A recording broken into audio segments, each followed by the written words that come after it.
Olá, tudo bem, pessoal? A gente vai deixar aqui a mensagem da palavra do Senhor, da parte de Deus para a vida de vocês, as nossas vidas, na verdade, né? E o texto que a gente vai ler hoje é Efésios capítulo 2, versículo 1 ao versículo 10, que diz assim: Ele vos deu vida, estando vós mortos nos vossos delitos e pecados, nos quais andaste outrora, segundo o curso deste mundo, segundo o príncipe da potestade do ar, do espírito que agora atua nos filhos da desobediência, entre os quais também todos nós andávamos outrora, segundo as inclinações da nossa carne, fazendo a vontade da carne e dos pensamentos, e éramos por natureza filhos da ira de Deus, como também os demais. Mas Deus, sendo rico em misericórdia por causa do grande amor com que nos amou, e, estando nós mortos nos nossos delitos e pecados, nos deu vida juntamente com Cristo, e pela graça sois salvos. E, juntamente com ele, nos ressuscitou e nos fez assentar nos lugares celestiais em Cristo Jesus, para mostrar nos séculos vindouros a suprema riqueza da sua graça em bondade para conosco em Cristo Jesus. Porque pela graça sois salvos, mediante a fé. Isto não vem de vós, é dom de Deus, não de obras, para que ninguém se glorie, pois somos feitura dele, criados em Cristo Jesus, para as boas obras, as quais Deus de antemão preparou para que andássemos nela. Oremos. Deus, nós carecemos do esclarecimento da tua palavra para as nossas vidas, para que vivamos de uma forma a honrá-lo e glorificá-lo. E te pedimos que o Senhor, através da ação do teu Santo Espírito, nos capacite a entender a tua palavra, Senhor Deus.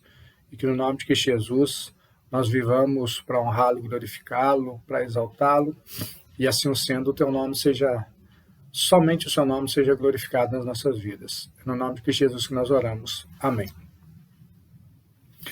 Algo que é comum a gente ouvir de pessoas que já têm uma determinada vivência maior do que a gente, é que a vida ela é curta.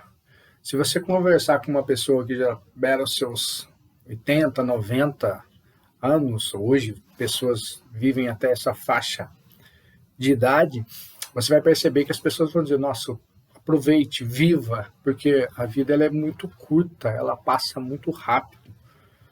E talvez quando a gente mesmo é mais novo, a gente não entende muito isso, mas aí de acordo com o que você vai criando experiência, você vai vendo que de fato a vida é curta demais. E algo que também a gente sabe, tem plena convicção, é de que não somos eternos, de que morreremos, porque obviamente todos morrem, então morreremos também, devido ao tempo se passar e as coisas que acontecem, nós acabamos morrendo em situação por conta de nossas vidas e daquilo que vai acontecer, tá? Porque não somos eternos. Algo que também você entende a partir disso é que muitos creem que existe vida pós-morte, outros não creem, outros não entendem que não existe vida pós-morte, mas aqueles que creem que existe vida pós-morte, cada um deles vão pensar algo sobre isso. Tem gente que pensa que na vida pós-morte estaremos todos no gozo eterno, com alegria, vivendo em paz e assim por diante. Outros pensam que, em decorrência dos atos que fazemos aqui, teremos ou paz eterna ou condenação eterna. E é essa ideia que a Bíblia ensina, né, que dependendo da forma com que nós vivemos aqui, nós teremos paz, se cremos em Cristo Jesus, salvação, na verdade, né, se temos Cristo Jesus, ou condenação, se não cremos em Cristo Jesus. Essa é a realidade. Agora, a questão é, se temos salvação em Cristo Jesus, é porque a temos, né? O texto que eu acabo de ler, ele fala sobre, em especial a Efésios, fala que existe um lugar onde nós vivemos a eternidade, a palavra de Deus nos diz isso, e existe, para aqueles que são salvos, existe a alegria de viver a eternidade com Cristo, e para aqueles que com Cristo, quando digo com Cristo, é feliz, tendo paz sobre sua vida, tendo alegria na sua vida. E aqueles que vivem sem Cristo Jesus, que não creem em Cristo Jesus, eles são condenados. Isso é o que as Escrituras nos ensinam, né? Mas o fato é que a Bíblia ensina que nós, pós-morte, ressuscitaremos e pós-ressuscitados, então seremos julgados e ou absolvidos por crermos em Cristo Jesus e assim sendo viver para Cristo, ou condenados por não crermos em Cristo Jesus. Esse texto que eu acabo de ler, ele fala então sobre essa questão de como somos salvos. Na verdade, ele fala que a salvação é de graça, né? Por que a salvação ela é de graça?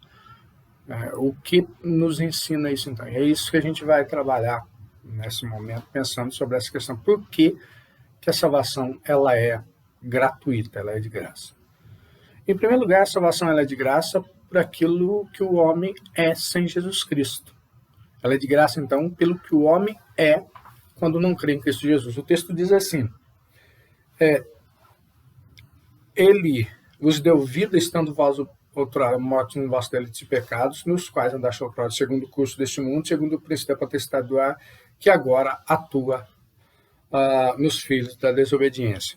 O homem sem Cristo Jesus, para começar a nossa conversa aqui, tratando exatamente de Escrituras, ele está morto nos seus delitos e pecados. Ele está morto por conta dos seus pecados. Ele está morto porque o salário do pecado é a morte. Aquele que peca, ele merece a morte.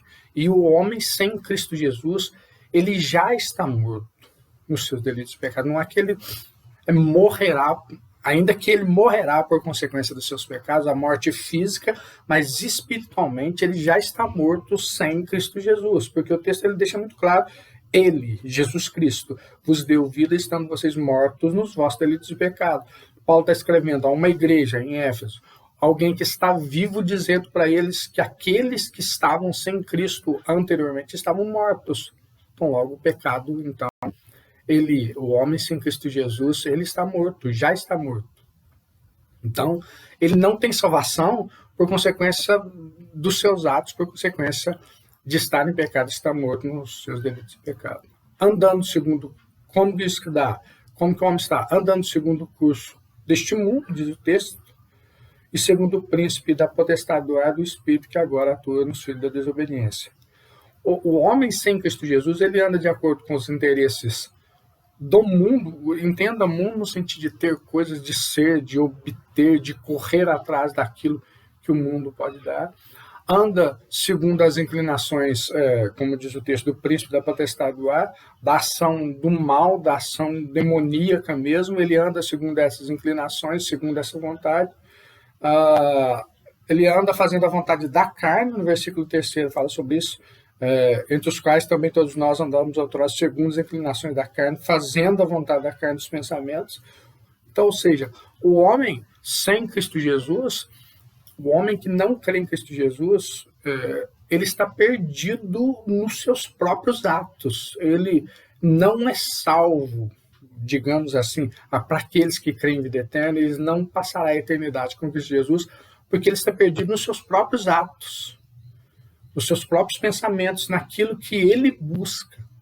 Porque o homem sem Cristo Jesus, ele busca as suas próprias vontades, ele busca satisfazer os seus próprios desejos, ele busca satisfazer a vontade da carne, do pecado, dos delitos, somente aquilo que não agrada a Deus, então. E mesmo quando, depois nós vamos tratar sobre isso, mas mesmo quando ele faz algum ato aparentemente bom, é para que ele seja visto, e portanto esse ato que aparentemente é bom, quando feito com o intuito somente de que os outros o vejam como bom, ele se torna um ato mau. Então o homem, ele não é salvo. Para aqueles que creem, tá? Que existe vida pós-morte, que existe céu, que existe inferno, e que uns passarão a eternidade no céu, outros passarão a eternidade no inferno. Aqueles que são salvos, eles são salvos de graça por aquilo que o homem é sem Cristo Jesus. Ele sem Cristo Jesus, ele já está perdido, seus delitos e pecados. Mas, em segundo lugar, o homem, a salvação ela é de graça por aquilo que Deus é. Se, por um lado, a salvação é de graça por aquilo que o homem é e ele está perdido por causa dos seus atos, a salvação é de graça, por outro lado, por aquilo que Deus é. O texto diz lá no versículo 4, mas Deus, sendo rico em misericórdia. Se você ler do primeiro versículo, capítulo 2 de Efésios, do versículo 1 ao versículo 3, a forma que Paulo descreve com o homem você entra em desespero, você entra em desânimo, porque você está perdido, você satisfaz as vontades da carne, você busca satisfazer a vontade, segue o curso deste mundo, segue as vontades do mundo, sempre querendo obter, querendo ter, correndo atrás de satisfazer somente as suas vontades e seguindo as inclinações da carne, seguindo a ação do pecado, seguindo o príncipe da potestade do ar, e aí você se vê perdido, você entra em desespero, se você só atentar para o versículo 1 ao versículo 3. Mas aí, no versículo 4, Paulo diz assim, mas Deus. Então há uma mudança de paradigma, uma mudança de pensamento nas nossas mentes, quando nós entendemos o que Deus é. Se por um lado nós corremos atrás do que é errado e fazemos o que é errado, o texto diz assim, mas Deus sendo rico em misericórdia, por causa do grande amor com que nos amou, e, estando nós mortos no nosso delito e pecado, nos deu vida juntamente com Cristo, e pela graça sois salvos. Se por um lado nós estamos mortos no nosso delito e pecado, se por um lado nós precisamos da vida, e o texto lá no versículo 1 já vai dizer que ele, Jesus Cristo, ele, Deus nos deu vida. Por outro lado, o que Deus é? Em primeiro lugar, Deus é amoroso, é misericordioso, é bondoso. O texto diz, Deus sendo rico em misericórdia. Deus ele olha para nós e vê essa situação que nós vivemos, esse estado de pecado que nós vivemos, esse estado de busca somente pelos nossos interesses, para satisfazer o nosso ego, a nossa vontade, nós em primeiro lugar, eu e eu. O homem ele é assim sem Cristo Jesus, ele se coloca no centro, achando que ele está no centro, que tudo gira em torno dele, e portanto as vontades dele é que precisa ser feito. Deus olha para isso e Deus diz, não, mas eu tenho misericórdia desse homem, porque ele não entende o que ele está fazendo. Eu amo esse homem, mas Deus sendo rico em misericórdia, e aí o versículo 4 diz, por causa do grande amor com que nos amou. Deus é misericordioso, mas Deus é amoroso. Deus nos ama. E Deus nos ama de tal forma a ponto de dar seu único filho para morrer em nosso lugar. Então nós somos salvos de graça pelo que Deus é. Deus é bondoso, Deus é amoroso. Às vezes nós não nos consideramos como que não somos amados por ninguém, não tem quem goste de mim, então eu preciso me amar, eu preciso satisfazer as minhas vontades, eu preciso satisfazer os meus desejos, para que eu me sinta bem comigo mesmo, satisfazendo a vontade da carne, satisfazendo os meus desejos, buscando as minhas coisas, eu preciso fazer isso para me sentir bem. Mas aí quando você entende que existe um Deus que é criador de todas as coisas, que é sustentador de tudo que existe, e que Ele ama você, apesar dos seus delitos, apesar dos seus pecados, apesar de você tentar satisfazer somente o ego, somente a sua vontade, quando você entende que Deus te ama, aí você passa a buscá-lo mais e passa a acreditar, a confiar nele mais. Quem Deus é para você?